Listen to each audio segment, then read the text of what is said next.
அதான் படம் சூப்பராண்ணா. Second half வேற மாதிரிண்ணா. ஆனால் ஃபர்ஸ்ட் ஹாஃப் போகிறா இருந்தால் கூட செகண்ட் ஹாஃப் சூப்பர். 10 நிமிஷம் ரொம்ப மோசமாக இருந்துச்சு ப்ரோ. ஆனால் அந்த சென்டிமெண்ட் வச்சிருக்காங்களே 12-22 வேற மாதிரி அது. அந்த மாதிரி நான் இப்போ தான் ஃபர்ஸ்ட் டைம் பார்த்தது. சூப்பராக இருந்துச்சு படம். புரியல, சூப்பராக இருந்துச்சுண்ணா படம். குறையே இல்லைண்ணா, படம் குறையில. ஜாலியாக 2.5 மணி நேரம் ஜாலியாக பார்க்கலாம். ஃபுல்லாக காமெடி சென்டிமெண்ட் அவ்வளோதான். பார்க்கலாம் ஃபேமிலி படம். இது இன்னும் சொல்லிட்டா ஃபேமிலி படம். சூப்பராக பார்க்கலாம் படம். Okay, thank you. சூப்பராக இருந்துச்சு ப்ரோ. ஃபர்ஸ்ட் ஹாஃப் வந்து கொஞ்சம் லைட்டாக பொறுமையாக போச்சு. செகண்ட் ஹாஃப் வந்து சூப்பராக போச்சு ப்ரோ. பிடிச்சிருக்கு ப்ரோ. யூஸ்வலாக இருக்கு ப்ரோ. நல்லா இருக்கு ப்ரோ. சூப்பராக இருக்குது ப்ரோ.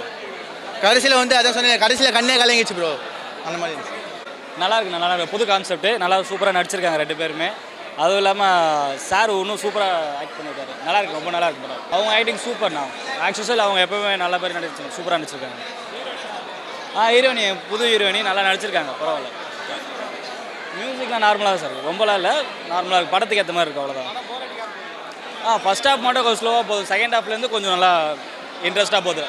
மெசேஜ்னு ஒன்றும் இல்லை சார். டைம் ட்ராவலை பற்றி புதுசாக ஒரு கான்செப்ட் எடுத்துருக்காங்க, அவ்வளோதான். பெருசாலாம் ஒன்றும் மெசேஜ்லாம் இல்லை. ஃபேமிலியாக பார்க்கலாம், நல்லா என்ஜாய் பண்ணலாம், ஜாலியாக இருக்கும். ஹவுஸ்மேட்ஸ் படம் பார்த்துட்டு வரேன். படம் பார்த்தீங்கன்னு வச்சுக்கலாம், அந்த டைம்லைன் பேஸ் பண்ணி தமிழ் சினிமாவில் பெருசாக படங்கள் வந்ததில்லை. இந்த படம் வந்து ஒரு டைம்லைன் பேஸ் பண்ண ஒரு படம் உண்மையிலே செம்மையாக இருக்குது. 2022 ஒரு ஃப்ளாட்டில் ஒரு ஃபேமிலி இருக்காங்க. அதே ஃப்ளாட்டில் 2012 ஒரு ஃபேமிலி முன்னாடி இருந்திருக்காங்க. இவங்க 2 டைம்லைனும் வந்து கனெக்ட் ஆகிடுது. இதுதான் வந்து படத்தோட ஸ்டோரி. இதில் என்னன்னா, இவங்க ஒரு லைட் சுவிட்ச் ஆன் பண்ணுறாங்க, ஃபேன் சுவிட்ச் ஆன் பண்ணுறாங்கன்னா 2012 இருக்கவங்க என்ன வச்சுக்கிறாங்க, ஏதோ பேய் தான் பண்ணுது அப்படின்னு நினைக்கிறாங்க. அவங்க ஏதாவது ஒன்று பண்ணால் இங்கே நடக்குது, அது வந்து இவங்களும் பேய் நினச்சிக்கிறாங்க. இந்த இதை வச்சுட்டு ஃபஸ்ட்டு ஒரு ½ hour 40 minutes படம் வந்து நார்மல் பேய் படம் மாதிரி போகுது. பட் அதுக்கப்புறம் இதை எப்போ ரிவீல் பண்ணுறாங்களோ படம் வந்து வேறு ரேஞ்சில் செம்மையாக போகுது.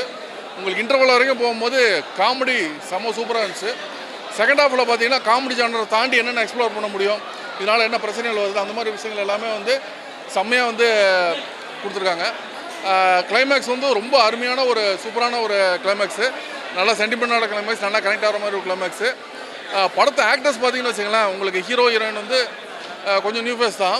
பட் ஒரு நியூ ஃபேஸ் படம் மாதிரி நீங்கள் பார்க்காதீங்க. இன்னொரு சைடில் பார்த்தீங்கன்னா காளி வெங்கட்டும் இன்னொரு நான் ஃபேஸ் அவங்க தான் பண்ணியிருக்காங்க. அவங்க 2 பேரும் அந்த நியூ ஃபேஸ்க்கான குறையை வந்து மீக்கே அவங்க வந்து பேலன்ஸ் பண்ணி சூப்பராக பண்ணாங்க. காளி வெங்கட்லாம் வேறு ரேஞ்சில் நடிச்சிருக்காரு. ஒரு நியூ ஃபேஸ் படம்னு பார்க்காதீங்க, கண்டிப்பாக அந்த தேட்டருக்கு வந்து பார்த்தீங்கன்னா கண்டிப்பாக என்ஜாய் பண்ணிட்டு போவீங்க. செம்ம சூப்பராக இருக்குது. ஃபஸ்ட்டு ஒரு 30 minutes 40 minutes ஹாரர் படம் மாதிரி இருக்குது. ஹாரர் படத்தில் என்ன பிரச்சனைனா, தமிழ் சினிமாவில் கடந்த ஒரு 20 வருஷமாக ஹாரர் அத்தனை இது பண்ணிட்டாங்க. ஸோ நம்மளுக்கு வந்து இன்னொரு ஹாரர் படம் பார்க்குற அந்த மாதிரி ஒரு ஃபீல் தான் கொடுத்துச்சு. பட் எப்போ இந்த கான்செப்ட் ரிவீல் பண்ணுறாங்களோ அதுலேருந்து படம் வந்து வேறு ரேஞ்சில் இருக்குது. ஏன்னா ஒரு கான்செப்ட், ஒரு புது கான்செப்ட் கொடுக்கும்போது உங்களுக்கு அதுக்கப்புறம் அந்த சீன்ஸ் டெவலப் பண்ணும்போது டோட்டலாக ஃப்ரெஷ் சீன்ஸாக வரும். அந்த மாதிரி ஃப்ரெஷ் சீன்ஸாக பண்ணியிருக்காங்க. எல்லாம் முடிஞ்ச அளவுக்கு எல்லா ஜானர்ஸும் என்னென்ன பண்ண முடியுமோ அது அந்த படத்தில் பண்ணிட்டாங்க. சூப்பராக இருக்குது. ரொம்ப ஈஸியாக கனெக்ட் பண்ணுற மாதிரி தான் இருக்குது. ரொம்பவே எக்ஸ்பிளைன் பண்ணியிருக்காங்க படத்தில், இது என்ன, ஏன் அப்படி நடக்குது. ஸோ டெக்னிக்கலாக வந்து தெரிஞ்சவங்களுக்கும் டெக்னிக்கலாக வந்து இவங்க இது சொல்லியிருக்காங்க. அதே மாதிரி டெக்னிக்கலாக தெரியாதவங்களுக்கு ஒரு பாமரனுக்கு புரிகிற மாதிரியும் எக்ஸ்ப்ளனேஷன் கொடுத்துருக்காங்க. ஸோ அதனால் நீங்கள் வந்து படம் பார்க்கும்போது நீங்கள் டெக்னிக்கலாக இருக்கும்போது உங்களுக்கு அந்த காம்ப்ளிகேட்டடான டேர்ம்ஸ் எல்லாம் சொல்லி சயின்டிஃபிக் டேர்ம்ஸ் இன்னும் நம்ம வந்து நேரில் பார்க்காத டேர்ம்ஸ் எல்லாம் யூஸ் பண்ணியிருக்காங்க. ஸோ அவங்களுக்கும் இதில் ஒரு விஷயம் இருக்குது. அதுக்குன்னு பாமரன் பார்த்தாலும் இது ஒரு கனெக்ஷன் நடக்குது, இப்படி ஒரு விஷயம் நடக்குங்கிறது அவங்களுக்கும் புரிகிற மாதிரி இருக்குது. ஸோ புரிகிற மாதிரி தான் எடுத்துருக்காங்க. ரொம்ப ஈஸியாக கன்வே ஆகுதுங்க. ஏன்னா ஆர்டிஸ்ட் அப்படி மாறும் போது ரொம்ப ஈஸியாக கனெக்ட் ஆகுது. பீரியட் இது பிரச்சனையே இல்லை. பிடிச்சிருந்துச்சு. ரொம்ப காமெடின்னு சொல்ல முடியாது, கொஞ்சம் கொஞ்சம் தான் இருந்தது, அவ்வளோதான். ஃபேமிலியாக சூப்பராக பார்க்கலாம், சூப்பரான படம். மியூசிக்லாம் வேறு லெவலில், எனக்கு ரொம்ப பிடிச்சிருந்துச்சு படம். நான் இன்றைக்கி தான் இதுதான் first time Chennai first show, இதனால் ரொம்ப இம்ப்ரெஸ். ப்ரோ பார்த்தோம் ப்ரோ, நல்லாயிருக்கு. ஃபேமிலி என்டர்டைன்மெண்ட், எல்லோரும் ஃபேமிலியோடு போய் பார்க்க. ஸோ ஆடியன்ஸ்க்காக தான் சொல்கிறேன், ஃபேமிலியோடு போய் பாருங்கள், உங்களுக்கு இப்போ தெரியும் ப்ரோ. எல்லாம் சீரியஸாக தான் போகுது, நல்லாயிருக்கும், ஃபேமிலியாக போய் பாருங்கள். காமெடி நல்லாயிருக்கு. ஸோ ஃபன்னாக இருக்கும், நீங்கள் பார்த்தா உங்களுக்கே இப்போ தெரியும். ஸோ எல்லாருமே டீமாக நல்லா ஒர்க் பண்ணியிருக்காங்க. ஸோ எல்லாரோட ஆக்டிங்கும் சூப்பராக இருக்குது. ஃபைனலாக எமோஷன் நல்லா டச் ஆகிருக்கு. ஸோ பார்த்தா உங்களுக்கே கண்ணில் டேர் வந்துடும், அந்தளவுக்கு நல்லாயிருக்கும்.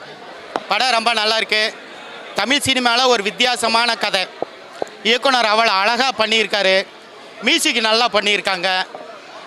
கேமரா ஃபோட்டோகிராஃபி நல்லா இருக்குது.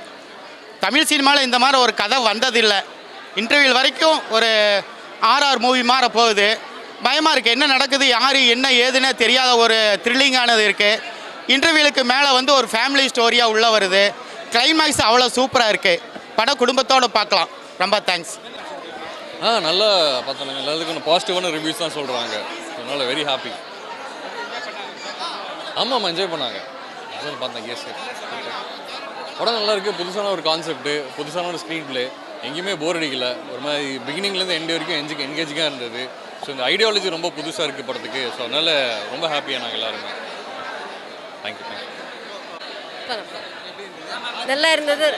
ரொம்ப சந்தோஷம். பாசிட்டிவான ரெஸ்பான்ஸ் தான் நமக்கு கிடைக்கிறது. எல்லோரும் ரசித்து தான் பார்த்த ஆடியன்ஸ். எல்லோரும் தியேட்டரில் கண்டிப்பாக வந்து பார்க்கணும். Thank you so much. தேங்க்யூ.